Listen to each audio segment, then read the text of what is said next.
മനീഷ് കഴിഞ്ഞ ദിവസങ്ങളിലൊക്കെ മനീഷ് ഇതുമായി ബന്ധപ്പെട്ട് ഈ കൂടുതൽ കാഴ്ചകൾ, കൂടുതൽ പേരുടെ അനുഭവങ്ങളൊക്കെ അടുത്ത് കണ്ടവരാണ്.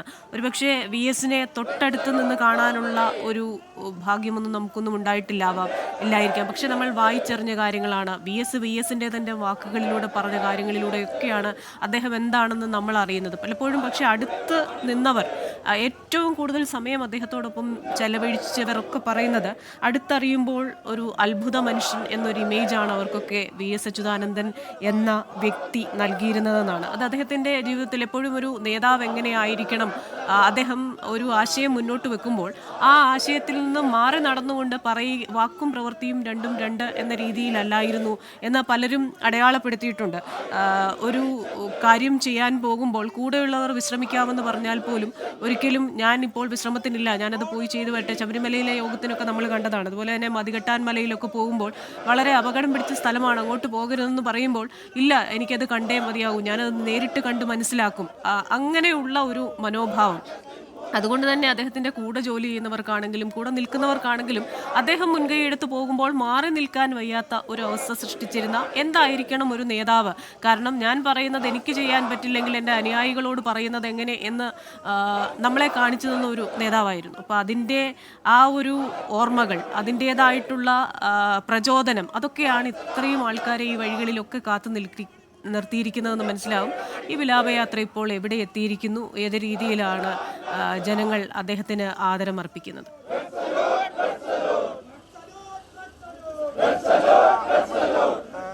ദൃശ്യങ്ങൾ അത് ഓച്ചിറയിലാണ്. ഈ വിലാപയാത്രയിലെ ഏറ്റവും നിർണായകമായ ഘട്ടമാണത്. അതായത് വി എസ് അദ്ദേഹത്തിന്റെ മണ്ണിലേക്ക് മടങ്ങുന്ന കാഴ്ചയായിരുന്നു. ഇന്നലെ ഉച്ചയ്ക്ക് 2:30 സെക്രട്ടേറിയറ്റിലെ ദർബാർ ഹാളിൽ നിന്നും പിന്നീട് തലസ്ഥാനത്തെ തെരുവീഥികളിലൂടെ അദ്ദേഹത്തിന്റെ ഭൗതികദേഹം സുഗ്രഹമായിട്ടുള്ള പുന്നപ്ര പറവൂരിലേക്ക് ആ യാത്ര തുടങ്ങിയത്.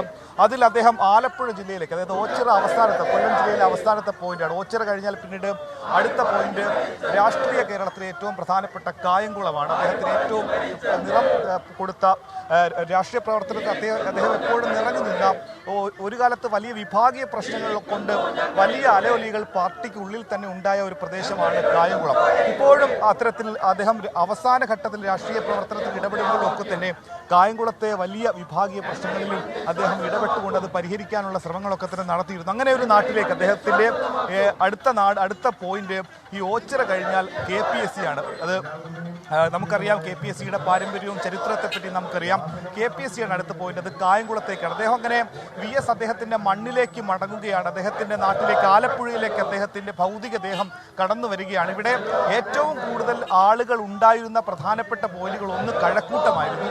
എനിക്ക് തോന്നുന്നു ഇനി അടുത്ത ഏറ്റവും കൂടുതൽ ആളുകൾ ഉണ്ടാകാൻ സാധ്യതയുള്ള സ്ഥലം അടുത്തത് കായംകുളമാണ്. അത്രത്തോളം വി എസിനെ സ്നേഹിക്കുന്ന വലിയ ജനാവലി ഉണ്ടാകാൻ സാധ്യതയുള്ള സ്ഥലം കായംകുളമാണ്. ഇപ്പോൾ നമ്മൾ ദൃശ്യങ്ങളിൽ കാണുന്നത് ഓച്ചിറയാണ്. ഓച്ചിറയ്ക്ക് അപ്പുറത്തേക്ക് KPSCയും പിന്നീട് അതിനപ്പുറത്തേക്കാണ് ആലപ്പുഴ ജില്ലാ ഘടകം, CPIMന്റെ ആലപ്പുഴ ജില്ലാ ഘടകം അദ്ദേഹത്തിനെ കാത്തിരിക്കുന്നുണ്ട്. അവിടെ ഇടതുപക്ഷ പ്രവർത്തകർ മാത്രമല്ല, അദ്ദേഹത്തെ സ്നേഹിക്കുന്ന നാനാ വിഭാഗം ആളുകൾ, ജാതി മത വർഗ വ്യത്യാസമില്ലാതെ ഒരുപാട് മനുഷ്യർ അദ്ദേഹത്തെ കാണുവാൻ വേണ്ടി, ഒരു നോക്ക് കാണുവാൻ വേണ്ടി ഇപ്പോൾ ഇവിടെ തടിച്ചുകൂടി നിൽക്കുന്ന കാഴ്ചയാണ് നമുക്ക് കാണാൻ സാധിക്കുന്നത്. അങ്ങനെ വി എസ് അദ്ദേഹം മണ്ണിലേക്ക് മടങ്ങുകയാണ്. അദ്ദേഹത്തിൻ്റെ പ്രിയപ്പെട്ട സഖാക്കൾ ഉറങ്ങുന്ന വലിയ ചുടുകാട്ടിലെ മണ്ണിലേക്ക് തന്നെ അദ്ദേഹം ഇന്ന് വൈകിട്ടോടുകൂടി തന്നെയാണ് ഈ വലിയ ചുടുകാട്ടിലെ ഇതിൻ്റെ ശവസംസ്കാര ചടങ്ങുകളൊക്കെ തന്നെ നടക്കുക. അതിനു മുൻപ് അദ്ദേഹത്തിൻ്റെ വീട്ടിൽ, വേലിക്കകത്തെ വീട്ടിൽ ആദ്യം എത്തിക്കും. ഇന്നലെ രാത്രി 9 മണിയോടുകൂടി തന്നെ എത്തിക്കുമെന്ന് അറിയിച്ചെങ്കിലും പക്ഷേ ഇന്ന് രാവിലെ 9 മണിയോടുകൂടി തന്നെ എത്താനുള്ള സാധ്യതയെ കാണുന്നുള്ളൂ. അതിനുശേഷമായിരിക്കും ആലപ്പുഴ റിക്രിയേഷൻ ഗ്രൗണ്ടിൽ ഏകദേശം ഒരു സമയം 2500 പേർക്ക് കാണാൻ സാധിക്കുന്ന തരത്തിലാണ്. അത്രത്തോളം വലിയ ജനാവലി ആലപ്പുഴയിലെത്തും.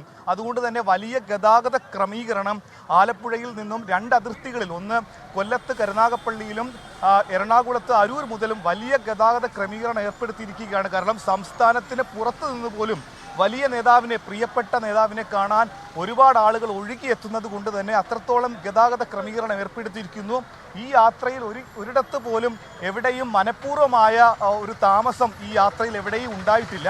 അത്രത്തോളം, അതായത് ഈ ദേശീയപാതയിലൂടെ തന്നെയുള്ള യാത്രയായതുകൊണ്ട് തന്നെ വളരെ സുഗമമായിരുന്നു. ഈ പുനർനിർമ്മാണം നടക്കുന്ന റോഡിൽ അത്രത്തോളം വലിയ ഗതാഗത പ്രശ്നങ്ങൾ ഉണ്ടായിരുന്നില്ല. പക്ഷേ പല സ്ഥലങ്ങളിലും ആളുകൾ കൂടിയ പോയിന്റുകളെ കൂടാതെ പല കേന്ദ്രങ്ങളിലും ആളുകൾ ഒത്തുകൂടിയത് കൊണ്ട് ഇവർക്കൊക്കെ തന്നെ ഒരു നോക്ക് കാണുവാൻ വേണ്ടിയിട്ട് അവസരം ഒരുക്കിയത് കൊണ്ടാണ് ഇത്രത്തോളം സമയം നീണ്ടത്. ഈ ഒരു ജനാവലിയെ കാണാതെ എങ്ങനെ VS മടങ്ങി മണ്ണിലേക്ക് പോകാൻ കഴിയും? അതുകൊണ്ട് തന്നെയാണ് അവരെ എല്ലാവരെയും ഒരു നോക്ക് കാണുവാനുള്ള അവസരം സംഘാടകർ ഒരുക്കിക്കൊണ്ട് അദ്ദേഹത്തിൻ്റെ ഭൗതികദേഹം അല്പസമയത്തിന് ശേഷം സ്വഗ്രഹമായിട്ടുള്ള ആലപ്പുഴ പുന്നപ്ര പറവൂരിലേക്ക് എത്തും. ഇപ്പോഴിതാ ജില്ലാ അതിർത്തിയായിട്ടുള്ള കരുനാഗപ്പള്ളി കഴിഞ്ഞു, അതിന് ഓച്ചിറയിലാണ്, അത് കായംകുളത്തേക്കാണ്. കായംകുളം കഴിഞ്ഞാൽ അത് ഹരിപ്പാടേക്കും അദ്ദേഹത്തിൻ്റെ തട്ടകമായ ആലപ്പുഴയിലെ തോട്ടപ്പള്ളിയിലേക്കും പിന്നീട് അമ്പലപ്പുഴയിലേക്കും പുന്നപ്രയിലേക്കും പറവൂരിലേക്കും കപ്പക്കടയിലേക്കും അങ്ങനെ അദ്ദേഹത്തിൻ്റെ രാഷ്ട്രീയ പ്രവർത്തനം തുടങ്ങിയ കുട്ടനാട്ടിലേക്കും അടക്കം ആ മണ്ണിലേക്ക് അദ്ദേഹം വീണ്ടും എത്തുകയാണ്. അങ്ങനെ ഈ തെരുവീഥികളിലൂടെ ഈ വിരിമാറിലൂടെ അദ്ദേഹത്തിൻ്റെ ഭൗതികദേഹം കടന്നു വരുമ്പോൾ ഒരാൾക്കും ആ വേദനയോടെ മാത്രമേ കണ്ടു നിൽക്കാൻ സാധിക്കുകയുള്ളൂ. അങ്ങനെ ആ ദുഃഖം ഇപ്പോഴും തളം കെട്ടി കിടക്കുകയാണ്. അദ്ദേഹത്തിൻ്റെ ജന്മനാട്ടിലേക്ക് ഭൗതികദേഹം കൊണ്ടുവരുമ്പോൾ മുദ്രാവാക്യം വിളിക്കുന്ന ഓരോ ആളുടെ ഉള്ളിലും അദ്ദേഹത്തിൻ്റെ ആശയം മരിക്കുന്നില്ല. അത്രത്തോളം VS ഇല്ല മരിക്കുന്നില്ല, VS ജീവിക്കുന്നു ഞങ്ങളിലൂടെ എന്ന് ഓരോ ആളുകൾ പറയുന്നത് അത് ഹൃദയത്തിൽ നിന്നാണ്, മനസ്സിൽ നിന്നാണ്.